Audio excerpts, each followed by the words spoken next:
भौजी पियावा मिलल बाया नारी चलावे हाथ गाड़ी भौजी ए हो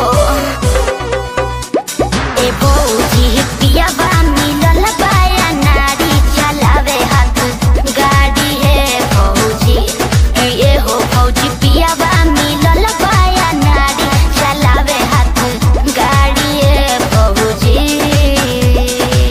आज के तालाब काले हो जाई पोखरी कुटेला धान देखी खाली बा उखरी। आज के तालाब काले हो जाई पोखरी